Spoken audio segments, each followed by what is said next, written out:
Today, we're going to be talking about one of my favorite topics, which is process lists through the organization chart. Before we get there, let's just recap how we got to the org chart quickly. And then I'm going to start just by technically showing you how to build the process list through your org chart and the features and functionality around that. And then we're going to talk about strategically, how do you use it? So what's the point of doing it? How does a manager actually use this process list to manage employees? So what you're looking at now is called the dashboard, and this is just briefly, this is where processes are used. So this isn't where things are created. It's not where they're edited. This is where the processes are used by employees, used by managers for training, for tracking, for employees to go to access what they're accountable for. The first session, we talked extensively about the four key functions. And so all that's important to know about this is a list of all the processes that exist in your account. If you don't have a TouchStone account, your version of the four key functions would be an outline of all of your processes. So it's important to be able to look at them all as a whole and see them all in one place. So here are all of the processes that exist in this account. So let's go next to the org chart. Then we have the org chart, which is the roles. So these are the departments. This is the personnel. These aren't people, and these boxes should never have a person's name. These are positions and position titles.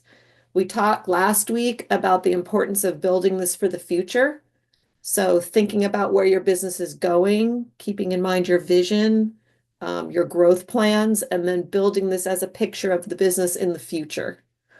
Then in the current situation, your people, literally people's names, are then assigned to these positions on the chart. So you're taking every employee you have and you're laying them over one box or multiple boxes if they're filling more than one role, but you're assigning them to these boxes on the chart. How this literally happens in TouchStone is over here in account administration. So I click this little wheel icon to the left there and I chose account admin. And here I'm seeing a list of all of the employees that have been added to this demo account. When you go here, you should see a list of your employees, usernames. Right here where it says my position, this is where you assign them to the box or multiple boxes on the org chart. So I'm assigned to the office manager. So literally, this is where you go and do it in TouchStone. You take that future organization chart and then you're assigning each person a box on the chart. Could be multiple boxes if they're accountable for multiple positions. Could be one position if they fill one role, and it's as simple as that. When you do this exercise, when you go to the dashboard, you're then going to see your employees' names here. So this is why it's not necessary, or I think even useful, to add their names to the boxes on the chart. I mean, you can do that if you want to, but it's not necessary because you assign them to a role over here in account admin. And then on the dashboard here, you see every employee and you see which positions they fill. If you have a manager who logs in, like this example, I then see these are all my employees, and then I see their names here listed under what positions they fill. All right, so let's go back to the chart. So how TouchStone is organized in a nutshell is that you have a list of all the processes over here, then you're linking them to the boxes on the chart, and then that creates what we call a process list. So here's a process list for the office manager. These are all the processes that the office manager is responsible for. So everything lives on the four key functions, and then we link all those processes to every box on the chart according to who's accountable for what. So whatever processes from here are the work of that position, then you would link it to that role. Now you can link a process to more than one role. So if customer support is this position's responsibility, but the office manager also has a piece of that, then you link that same process to both of these roles. When you're linking the processes, you want to be thinking about the future situation. And I'll talk a little bit more about this when we get into the strategy. But do it according to the future vision. So if you have an employee named Bob and he's the customer support person and he's also the bookkeeper, you don't want to put everything he does on one role. You want to make sure that you've got those roles separated because they're completely different positions. He may be filling both those roles temporarily, but that's not a good situation for the future, or that's something you want to grow out of. So link the processes that he's accountable for here to customer support and what the bookkeeper's accountable for. And then Bob's name goes in both of these boxes. Okay, so when you click a box on the chart, it simply takes you to a list of the processes. So you see here is this list. And again, these are all linked from the four key functions. I'm going to show you how that works. Let's just go over the structure of these process lists. First, you have the position title. If I click this, I can edit it. I can also edit it from the face of the chart by hitting the three little box dots in the bottom right corner. But if I click it, it opens to edit right here. Remember, this should be a position title. It's never anyone's name. It's a position title. It's something you're naming. If you spend some time thinking about these position titles, they can also become the headline for recruiting that you do. So if you name the role, then you can use that when you go to recruit, and you could also use it when you're referring to the person and what they do. You're the customer support position. This is why, I mean, I'm kind of old school, but I think traditional titles are better. You know, sometimes people do like kind of unusual titles, which if that's a part of your culture, totally fine. But I think you want it to be a position title that is comfortable saying, like you are the bookkeeper, you are customer support, you are the operations manager. So let's go back here. Underneath the title is what we call the objective field, and that's this right here. So the objective field, if you just click, it opens and you can add the objective. There are different styles for objectives. Simply put, the objective is a brief description of the high-level result of the position. So it's never granular to the point that is explaining how to do things. If you're doing that in this objective field, then you got way too much information going on. So this is a high-level statement. It can be a phrase, it can be a full sentence, but it is explaining what is the overall purpose of this position. Why does this position exist? This is a one style, and I'm going to show you different styles for doing this. This has ensure all customers are satisfied with the company's products or services. So that's a phrase or a sentence describing the high-level result of the customer support positions. In addition to that, we've put in the three main results. 3 is a good number if you're going to do this top 3 results. If it gets to 5 or 6 or 10, then you're going too far. So you can think, what are the key 3 main things that this position is here to do? Customer satisfaction, customer loyalty, efficiency, and resolution rates. That's a little mouthful, but you get the idea. It's these top level results. Let's go back here and look at another one. Here's bookkeeper. Oh, that one's blank. Let's go president. Achieve the company's strategic objectives. So this style is right to the point. It's clear. It's a statement. It's not 2, 3, 10 sentences. It's one clear statement. So when I read this as the president, I know it is my job to achieve the company's strategic objectives. You can see how high level that is. Another style is office manager here. So this style has the main result or objective, report on the company's financial status, manage human resources. So that's a high-level statement on what the office manager is here to do. And then I've also got this section called education / experience requirements and skills. Now, I put this here as an example because I see people doing this a lot in the objective fields. I mean, not a lot, but I've seen it enough times. And if you want this information here available to this person all the time, then great, you can put it there. But you can see how big it's making it. I mean, it's not that big of a deal, but it's making this section wider than it may need to be.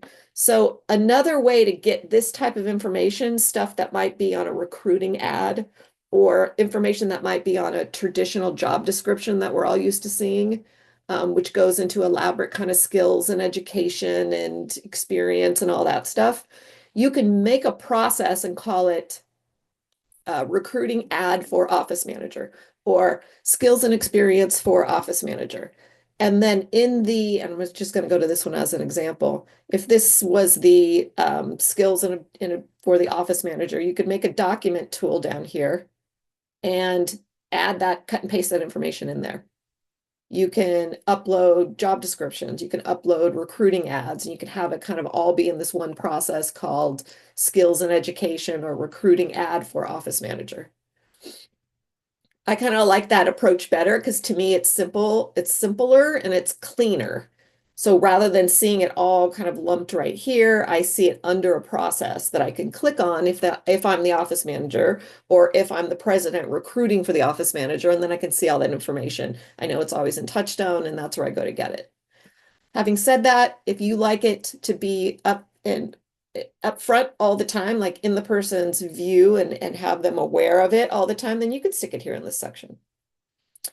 So first step in these process lists are to put the process title in and then build an objective. So I'm going to add a new box here and I'm going to name this box. So I added a position and I'm going to edit the title. And I'm going to call this AI assistant, if I can spell it right, for customer support. So we talked about AI processes a bit last week, but I just wanted to show this as another example. So for those of you who weren't here last week, I talked a bit about creating processes that have AI assist in them. So this is a customer satisfaction process, and within it, there's some amount of AI assistant work that helps with customer satisfaction. So it could be an agent that you create on ChatGPT that scans customer reviews or scans customer letters and then pulls out certain highlights of them, or scans the whole letter and then makes a list of complaints for you. That you could do that like tomorrow. You don't really need an agent for that. You just have your customer support person paste those reviews into ChatGPT and say, give me a list of all the complaints here. You can even say, give me a list of all the complaints and solutions to those complaints. So that is what I would call AI assist. So that could be steps here in this customer satisfaction process. Another way to do it is you can create separate positions for the AI assist. So this role goes along with this role. It's just another way to do it. So when you click here, then you would see a list of all the AI assist processes for customer support. And as these processes grow, you're making your customer support person exponentially more efficient because they're using AI to do work for them, basically. So this is what it looks like when you have a blank box. You haven't created the process list yet. Right here, click to add objective. So this is where I would go and add the objective.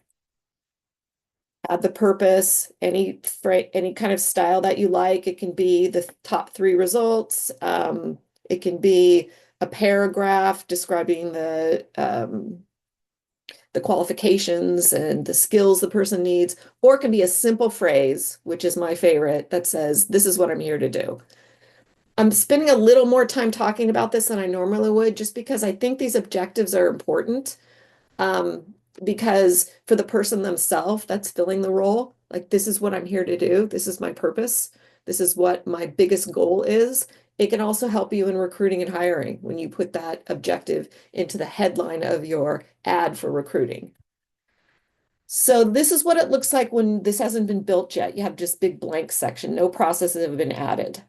So there are two ways to add processes. One is to go here where it says add existing process. Existing means it's over on the four key functions list already.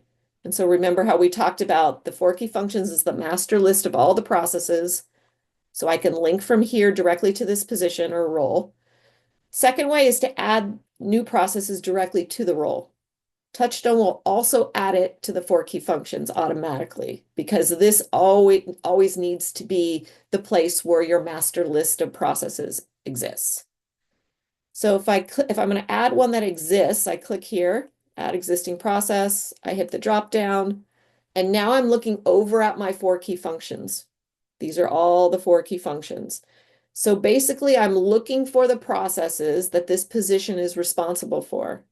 So this is a customer support position. So probably the processes would live here in the customer service subfunction inside of operations. But you can look through every single one of these and pick and choose the processes that this support position is responsible for. Well, let's just go here for example purposes. So this is an AI assist, so I'd probably take these two. But you can see I can click all of them. And then all I do is hit save. And then it links them all at once. If there's more to add, I just go back here, add existing process. I hit the drop down. I could look through this and say, okay, well, maybe this customer support position does some stuff in service. Let's just make sure and just glance through these. If I see anything, oh, maybe overcoming objections. Yeah, let's add that. So this is what it starts to look like when you link all of the processes to the roles. The idea is that every process that the customer support position is responsible for is then linked to this position. Now, another way to add existing processes is to go to the process itself. So here I'm on customer onboarding and then hit this little link to position chain. So here I see my org chart and I see I've linked this to these two roles, or it is linked to these two roles. So from this view, I can link and unlink. So I could go here and unlink this just by clicking it. Now it's taken it off that role. And then if I say, well, I also want this on Office Manager, I just click and then now it's on that role as well. So link, unlink just by clicking. This is a nice feature if you have built all of your positions and then you add a new process to the four functions for whatever reason. You can go to that process and just hit this link to position, and then you see all of the process, the positions, and you choose the one that it needs to be linked to. It's a little faster than having added the new position, and then you go to the role, and then you go add existing process, and then you go here and you find it and you link it. You see there's many more steps. This way that we're looking at now is much faster when you're building it brand new, like when you're first starting to build it, because you saw how quickly I could just go link, link, link, link, link, and then save, and then boom, they're all added. But again, if you're adding them one at a time, it's usually faster to go to the process itself and use that little link chain. The second way to add processes is to go here, add new process. If you have a manager who can log into TouchStone and you've given them create edit access where they can edit processes, they can add new processes. This is the way that they're going to go to add a process because they can't go to the four key functions. The four key functions only appears for non-admin users. So this is the way that they would get familiar with adding new processes if they see any that are missing. So I hit add new, then I'm going to type in the name of the process.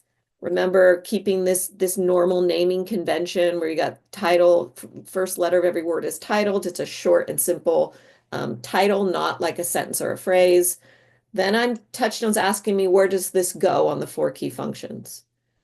So I choose the topic that it fits in the best, in my opinion, and then I just hit save. So now you can see that process is added down here. So this feature is kind of nice once you've gone through the steps of building so you've built your four key functions, you've gone in and listed out all the roles on your org chart, and then you've gone to add existing processes and you've added all of the processes. Then you can look at this and you can say, okay, I'm looking at this from a different perspective. I'm looking at it in terms of what the customer support person does. Um, and I don't see all the other processes that I would on the four key functions. And then you just ask yourself, what's missing? Is there anything missing from here? And if there is, you just go add new process and you add it. Another reason you might use this is if you are looking at the customer support role and you're thinking, okay, we're going to implement this new process for this role. Then you just go add new process and you add it.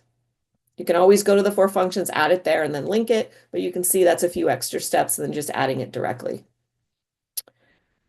The processes can be reordered just by dragging and dropping them. So I'm just moving them up and down like this to reorder them. Pretty simple. I can remove processes. You notice it doesn't say delete, it says remove. To delete something in its entirety, you need to go to the four key functions and delete it and have the right access to do that. Here, I can remove processes from this position, which doesn't delete them. They still live in the four key functions until someone has gone there and literally deleted it from there. So don't be afraid to remove processes because it's all it's doing is taking it away from this position. So I just hit remove. It says, are you sure? I hit OK, and then that process is gone. If I want to edit the title or the objective, and at any point, it's just click to edit, click to edit. They both open. Right here, there's a print button.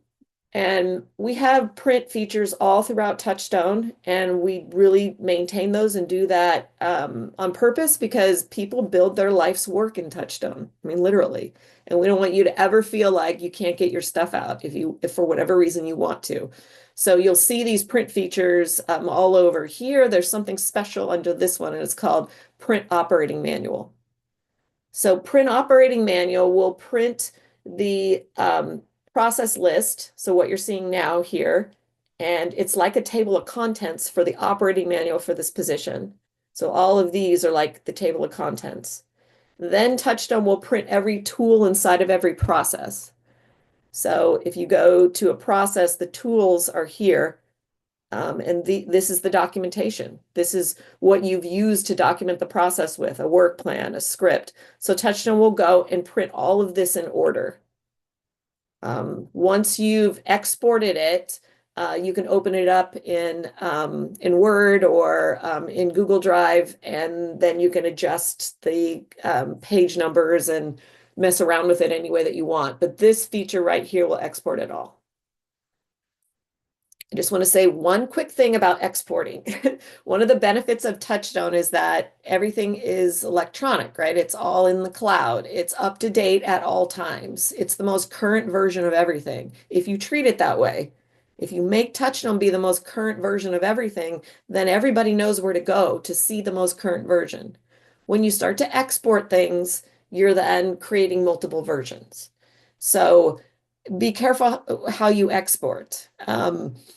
If I want let's say I built this position for customer support and I want my manager to be able to see it and kind of review what I've done, go and copy the URL up here, right? Click copy, and then put it into an email and email it to that person and say, look at this. All they do is click on it and it's going to go right to it. So rather than exporting all of this, attaching that to an email, sending it, don't do that. Just get the link to it just by copying the URL. You can do the same thing with processes. So if I built this customer intake work plan and I want my manager to see this because I want their feedback, just go up here, right click copy, paste it into an email to them and say, hey, what do you think of this? They click it, they go right to it. So think electronic, think electronic's probably an old term, but think paperless. That TouchStone's purpose is to keep everything organized and up to date without creating multiple versions. So try to train yourself and your people to use it that way, just by clicking these hyperlinks. Okay, so let's talk about the point of all of this. So why do you need this process list? What do you do with it? How is it valuable to your employees? If you can answer this question for your managers and for yourself, then you're really starting to be able to explain the value of all of this, the value of even documenting processes. So first and foremost, a process list clearly defines what this position does. And you all know how confusing it gets when you're running a busy business to make sure people know what their accountabilities are, to make sure that things are covered, that there's no confusion. So having a list of what each position is responsible for goes a long way in that, explaining who's accountable for what. These process lists also can show the relationships between the work in the departments. So things that happen here and then how they flow here and then what the accountabilities are here. When you start to make these process lists and you assign them to a role, you can connect the dots and see how one process impacts another. It helps you to make sure that people understand which department is accountable for what work and what role is accountable for that process, for that work. So every box on the chart, when you click it, it should be this comprehensive list of what this position is accountable for. Now, not all of you have all your processes documented. Like these are all black, which indicates that they're completed. But a lot of you are in the midst of this, have just started this, have gone a long way, but aren't finished yet. I would still suggest that having a list like this of what the bookkeeper is responsible for, whether these processes are fully documented or not, is still an incredibly valuable thing to have. The minute I list these things out, then it gives me as a manager, it gives me something to point to. So it's your job to do collections. It's your job to complete everything related to accounts payable. I can then start to evaluate the employee on this work that they're doing if it's very clear that that's what they're accountable for. So it allows me to delegate without having to micromanage because the person should know. So it gives the manager something to point to and say, these are your accountabilities, this is your role.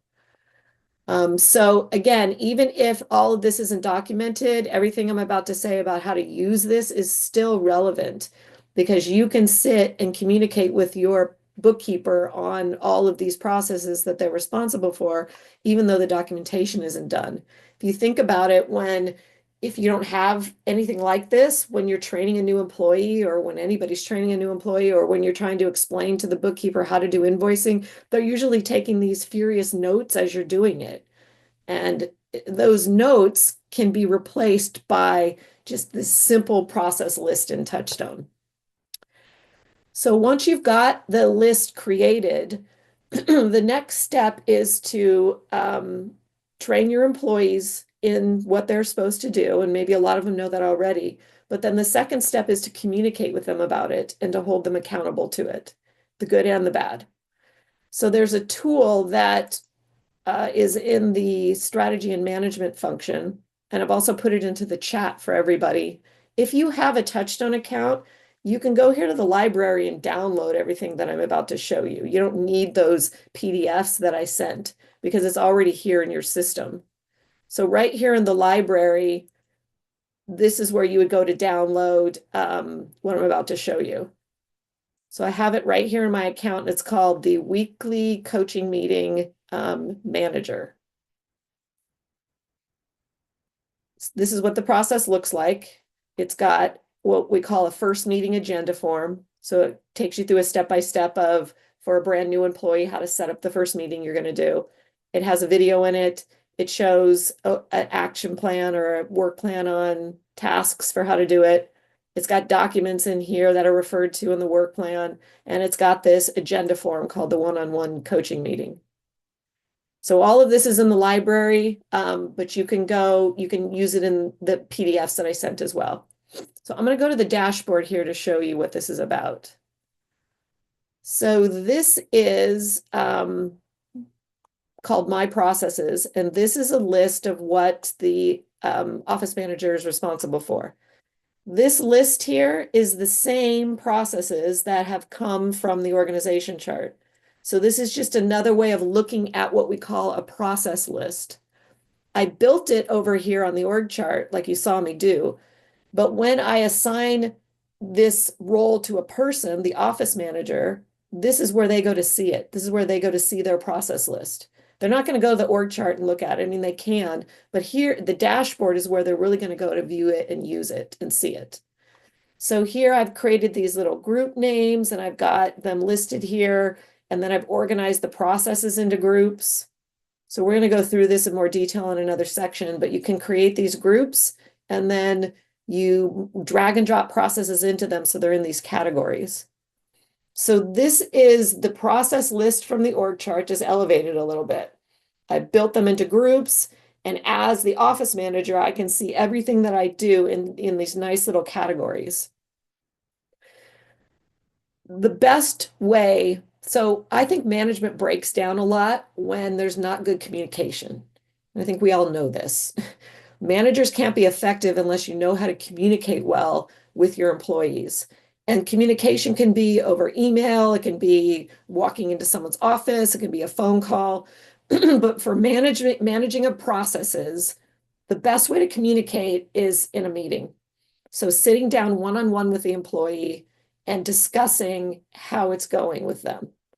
These one-on-one meetings can happen once a week. They can happen once a month. I think less than once a month is problematic. Weekly's better, bi-weekly's okay. So this is a meeting where you sit down and for at least for 45 minutes, I mean, if you have to make it 30 minutes, you can. You sit down with the employee in a structured way and you talk about how it's going. How are they doing? How is the work going? Any mistakes that they've made or issues you've seen over the week, things that they're doing well. So in this one-on-one meeting, this is where the manager would address processes, where they would use this process list as a coaching tool. They would use it to make sure that the employee is doing what they need to do. So here's that weekly one-on-one meeting process that I showed you from the library.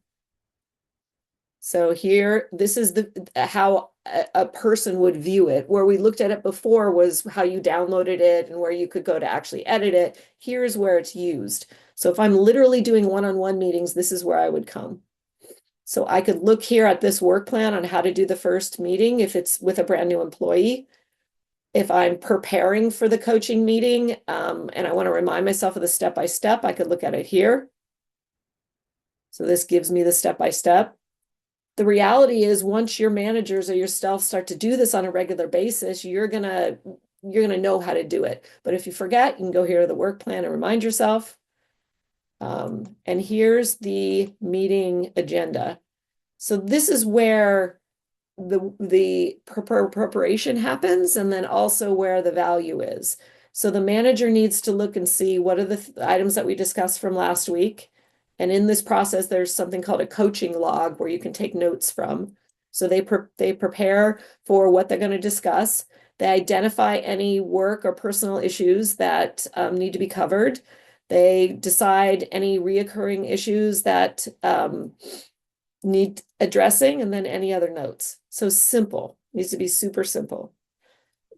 Preparing this agenda is essential though, because if you sit down in a meeting and you're not prepared as the manager, then that's where the meetings are bad and pointless. If you're having meetings and they're not going well and you think they're a waste of time, you're just not doing it right.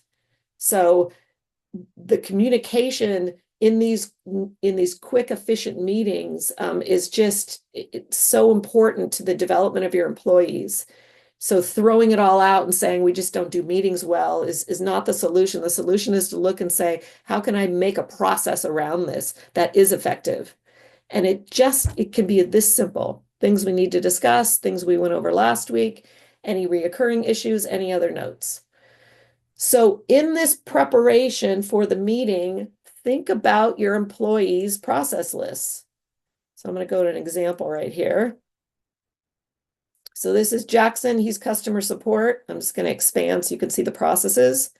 So these are all of his processes from his position over here on the org chart. Anything I put on that role, customer support, shows up here. It just looks a little different because I built it into groups right here and reordered things.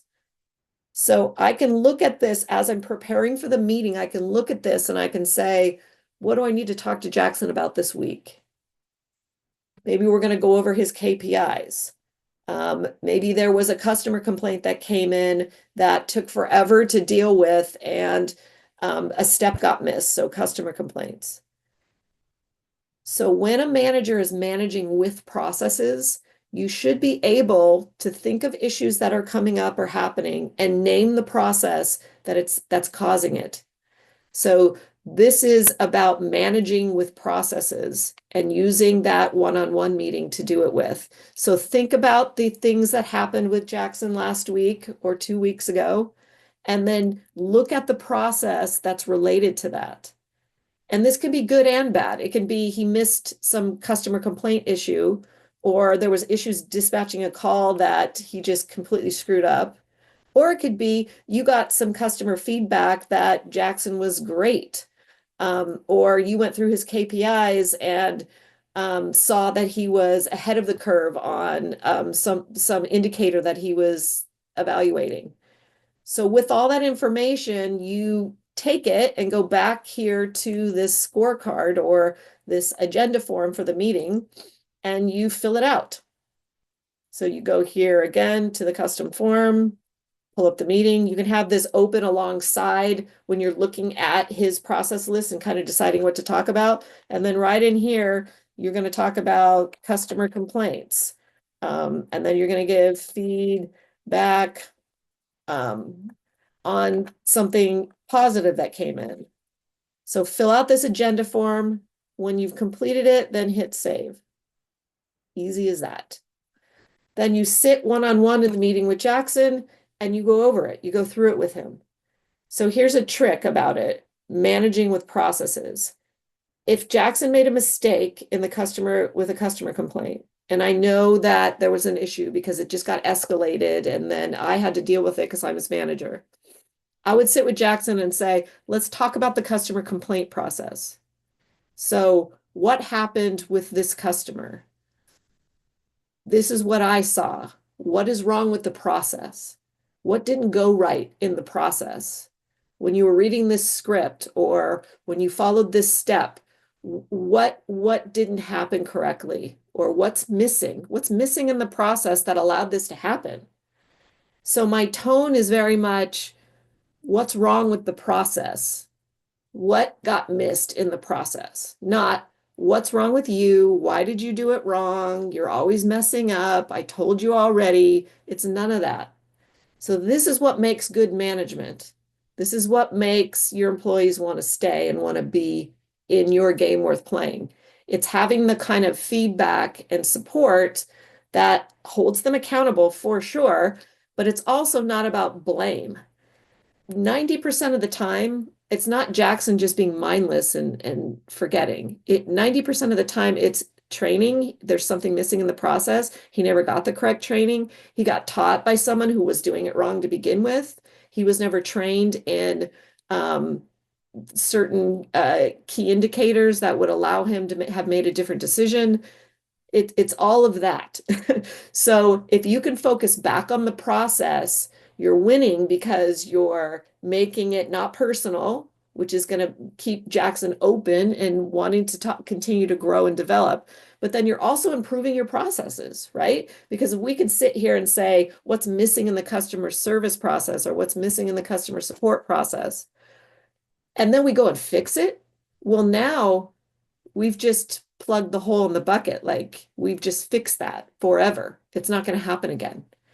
So it's all about taking these process lists and using them as a tool, using all of this as a tool to then manage your employees with these processes. So use the process lists, your description of what's in it, and use that to manage your employees with. Now, we talked in the beginning about this 80-20 rule, like 20% of your processes perform 80% of the work.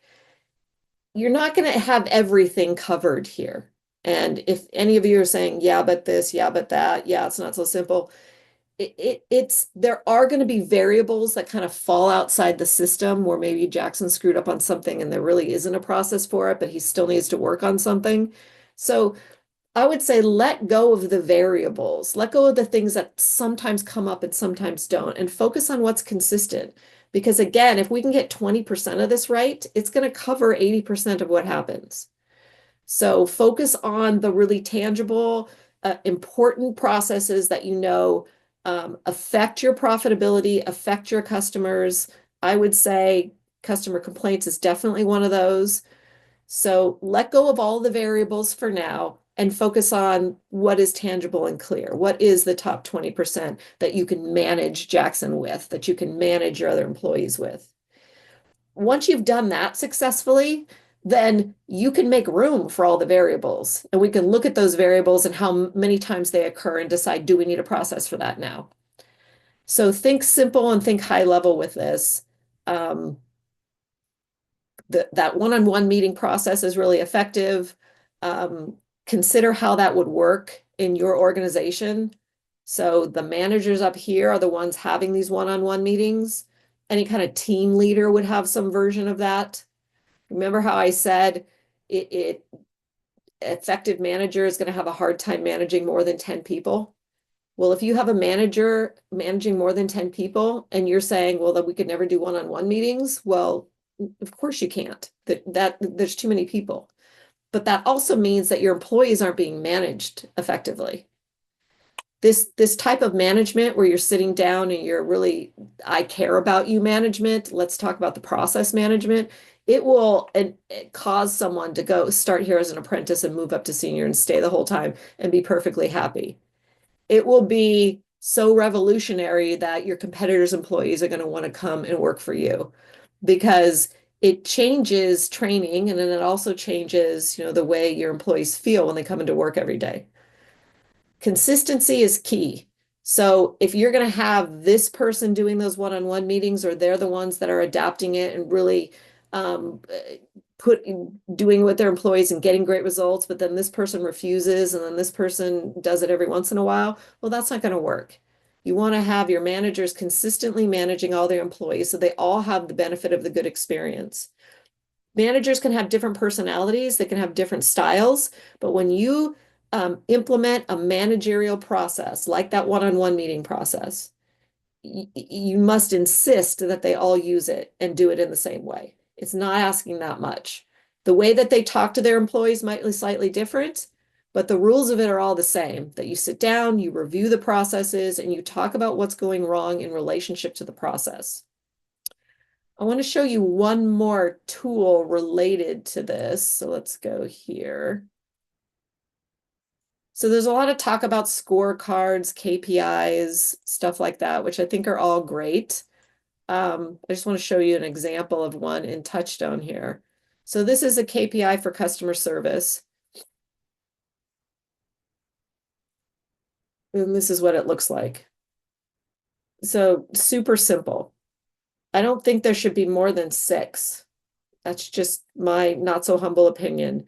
But when you're tracking scorecards and key indicators, you got to keep it simple. So think of the very high level things. Go back to those 3 results that you have in your on your objectives if you've chosen to do it that way. Those of you who are doing traction or ever heard of traction, they have some version of this which fits in very similarly. I think most business strategists have some version of this, and this can all be customized with the right terminology, but the premise is the same. There are these high-level indicators, very simple and straightforward, that your employees should be tracking. Managers should be tracking them, and team members should be tracking them. Another place that this goes off the rails is when you try to automate it all. Because not everything, I mean, I'm sure it could be automated, but that's a lofty endeavor that most of us don't have the resources or the time for. So manual is fine. If I have to go and calculate my first response time by looking at a timesheet where I put how much time I spent resolving every customer, well, so be it. There's the goal, the target, and the actual. If I have to go and come up with my customer satisfaction rating by counting every meeting that I had and who was satisfied and who was not, and then putting into the tracker, so be it. So Manual is fine, and sometimes manual is even better because people are literally counting and they know that it's right. So how this can work in TouchStone is the employee, and oops, I'm going to drag this over. So this is showing if we're logged in as Jackson. So first of all, I just want to point out, this is what it looks like when you have an employee's account set up correctly. So you've added them to account administration, you've assigned them to their role. Jackson's not a manager, so he doesn't have this whole section. He's not an admin user, so he can't see the 4 functions you see over here. That's gone. It's very simplified. This even works on mobile devices. I can sit on my phone on the dashboard and do this. So before the one-on-one meeting, Jackson would go here. These are all of his processes. This is his process list. You see how it's nicely organized into these groups?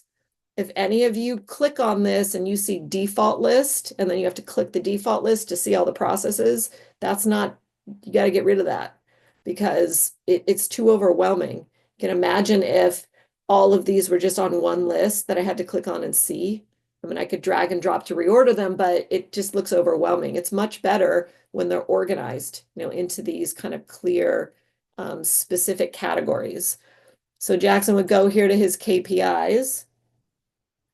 He could look here at the work plan and kind of remind himself of how to do it, go over the definitions if he needed to. And then he would go right here to the document, and this is the document form. So here he would go in and fill out all of these categories before the meeting and then save it. These are hyperlinks to processes. So I could go here and open this in a new tab. And then this is the work plan for, how to do the customer feedback collector with AI. So these hyperlinks are nice because they can show if Jackson forgets, well, what is customer satisfaction? When did I do that? What is that related to? He can always click here and he could just click it and open it, or open it in a new tab, and then he would go to the step-by-step for customer satisfaction. So you go through and complete this. When he's finished with it, save. And now this is saved back to TouchStone. You can also look here at what he did last quarter here in the saved category. So here I can look at Q3 and then I see, oh, look, this is what I filled out last quarter. And I could look at this alongside with the new one. They've even done this little technique, which is where they can turn red what's not on target, which makes it easier to kind of zero in. This section is really nice because when Jackson does this, I'm asking him, if you are below, if you're not reaching the target, what needs to improve? What ideas do you have to make it better? How are you going to own this? What are you going to do differently? And so it can be in the form itself. You can do a little bullet point list here. So to improve first response times, let's do an auto reply or a better ticket routing. Or to work on resolution times, maybe we need to work on the knowledge base. We need to work on the scripts for responding. So any ideas that he has here, those get put back into the system. So in the one-on-one meeting, we're communicating about it and he's coming up with these great ideas. So then I, as the manager, go to the process and I add these things. And then we talk about how that worked. So this KPI tracking is not only helping you to see how he's doing, but it's also allowing him to kind of own this more and be accountable for it. As a manager, so let's say you're getting ready to do your KPI meetings or your one-on-one meetings, you can go down here to my employees and I can go here and choose Jackson and I can hit run report. And then I'm going to get a list, and I didn't refine it enough, but I could get a list of all the things that he's worked on and completed, including the KPIs. There it is. So the more refined you put in here, the more specific the results will be. But here's that KPI. So I could just click on it and go, oh, there it is. Okay, let's talk about it. Use this to create my agenda. If it's not here, so let's say you're preparing for the one-on-one meeting and you run a report and it's not here. You're like, he didn't do this. I can go here to the dashboard, and then I can go here to assign, and then I can choose Jackson, and I can go to his KPIs right here, and I choose him. Oops. And then I give it a due date of today. And then I say, where is it? If I spelled that correctly. But you get the idea. Then you hit assign. Now I've just reminded Jackson that he needs to do his KPIs before our meeting. So if they don't do it, it's the manager's job to reinforce it. If the employee isn't following the process, it's the manager's job to make sure that they are. So rather than just saying, oh, Jackson forgot, he's never going to do it, let's forget about it, go and reassign it to him. Then he's going to get a notification saying, your manager wants you to do this before the meeting, and then he'll do it. If he doesn't do it, then you reassign it, then you talk about it. So this assignment, we're going to talk way more about this as we get kind of further in towards the last session. We'll talk more about assignment, but I just wanted you to see that right here, so you can see it as a way of reinforcing when something's been missed. So for managing process lists, they start over here where you create the process list. So here's a list of all the processes. Then it continues when you implement this. So you go to the dashboard and you've got your employees set up right here. You together or them on their own have created these nice groups, and they've made the process list organized. And then you manage them with it. So one-on-one meetings, you sit down with them once a week, half an hour, 45 minutes, fill out the agenda form, make sure the KPIs are done if you're using KPIs, communicate with the employee during that meeting about what's going well, what's not going well, what needs to improve, how can the processes be better, how can they be better, how's their dog doing, all that stuff. Do that once a week, collect all the information in agenda forms in the KPIs, if they're done quarterly, if they're done monthly. Then at the end of the year, it's time for a performance review. Every employee deserves a performance review. I don't care if it's tied to salary or not, that's up to you. But the performance review is where you formally sit down once a year and you say, how has it gone over the year? So every manager should be doing a performance review, and every employee deserves one. In that meeting, if the manager has been doing these one-on-one meetings, like every week or even every month, if they've been doing them every month, then they have 12 agenda forms and 12 scorecards. When they get to the end of the year, they look at all that information, everything that happened over the year, and then they fill out the performance review form. All the performance review form is every single one of these processes put on a scale of 1 to 10, and the manager goes and gives the employee a rating. How did he do on his KPIs for the year? Well, let me run a report and see how many times did he do them all. How did he do on the customer feedback collector? How's he doing on new employee onboarding? How's he doing on intake? If I haven't been going over this with Jackson for the entire year and communicating with him about it, I'm going to look at this and say, how's he doing with client intake? I don't know. I think I remember one issue. I think it's good. Let's just give him a 5. That's not fair, right? That's me kind of trying to remember.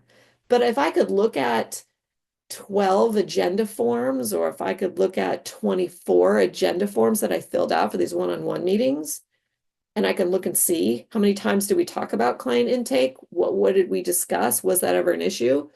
Then I know it's like the information is right there, very objective, not subjective.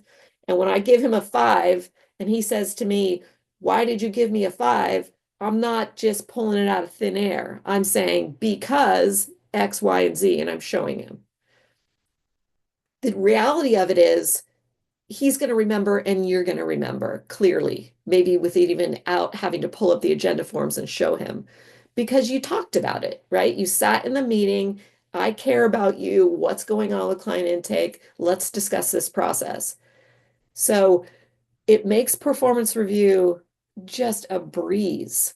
There is a performance review process here in the four functions under strategy and management, and it gives you a step-by-step for this where you literally take these processes and you paste them into a form, and then you can put them on -10 to +10 or 1 to 5 and give it a rating. It also has other things like what's the employee attitude like, different kind of general things like that. What are their goals from last period to this period? So it has some traditional things like that, but the heart of it is this process list. This process list turned into a performance review where we're giving a rating on each of these processes. The end result of all of this is that you're keeping your processes relevant because you're talking about them all the time, and a manager is reinforcing them and making sure they're being used. If you don't have that, then the processes become pointless over time. They kind of drift off into the atmosphere. Nobody looks at them, nobody cares. So this is as valuable as you make it. And it really is as simple as this. Get your managers to manage your employees with processes. That's all it is. Get them to use the processes to manage the employees. All these beautiful tools in TouchStone support them in doing that, but that's really the bottom line. If I can manage the employees with processes from the very beginning during new employee training, all the way through to ongoing training and performance review every year, your processes are going to stay relevant. Your employees are going to have a much better experience of management, and your managers are going to be happier in the end. Whether they resist this in the beginning or not, they're going to be happier in the end, because we all know making it up as you go is hard and stressful. We all know that if there isn't a clear procedure for how something's done, it's very hard to hold someone accountable to that, because it's what I told you and what you remembered and what we both forgot. So managing with processes, if it's explained correctly to your managers and they're shown how to do it, it's a no-brainer. It's going to change the way they manage and make them that much more effective. So just to review, here in strategy and management is where these tools are that I talked about: library, strategy and management, general processes. There's all kinds of great managerial tools in here, but here's that one-on-one meeting. There's actually a version of this for employees too. So if you like this idea of the employee creating their own agenda for the meeting and the manager creating an agenda, and then where the two meet is where the meeting happens. If you like that kind of style, then you can assign this to your employees where they also come to the meeting prepared with an agenda. Remember, once a week is fantastic. Once a month is better than nothing. So even if it's once a month. There's also, let's see, there's the scorecards. Some scorecards are in here: key performance indicators, operations, sales. ChatGPT does a great job with coming up with high-level key indicators for a position. If you're struggling with that at all, they're thinking, what kind of indicators would a technician need, or would a customer service person need? Throw it into ChatGPT and see what they come up with, or see what it comes up with. Here's the employee evaluations. So that's performance review. So you can download that and put it into your system. And then the one-on-one meeting. There's another, since we have a little extra time, something else I'll point out in here. This is the one-on-one meeting process. And this got emailed in the chat to everyone too. There's this tool called Guidelines for Effective Meetings. So I don't know how many different business owners or managers I run into who hate meetings, and they think this is terrible, they don't work. So the idea is, rather than to throw it out the window, to decide how to make it work. So success, or how to make it work well. Guidelines for successful meetings is kind of like a backbone for that. So rules about the meeting. The meeting starts on time, ends on time. You don't reward people for being late, for starting the meeting late. Keep the meeting on track. One of the keys to keep the meeting on track is, if something comes up that is not going to be resolved in the span of the meeting, table it for the next meeting. assign somebody to do X, Y, and Z around that, and then bring it to the next meeting. Meetings get derailed when someone brings something up, and then suddenly the rest of the time is spent on that topic. So whoever's at the monitor of the meeting needs to be aware of topics that aren't going to get resolved in 5 minutes and need to be tabled, and then what the steps are for that item. Respect for communication, not letting someone interrupt constantly, no cell phones. I mean, you'd be surprised at how people are able to get away with stuff like this still. Rescheduling meetings, never reschedule a meeting. Don't ever reschedule it unless it's an absolute emergency. And if the meeting gets not canceled, it gets rescheduled. We're not going to cancel the meeting and then wait till the next week to do it, because then that piles up on itself. So make up the meeting if it gets rescheduled and only reschedule for emergency purposes.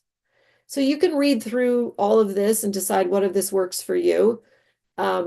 This can be edited. In case you didn't know, I just clicked, and so I can go through and edit all of this and then save it. And then when this is linked to other roles, then it's your version of this has been edited and changed.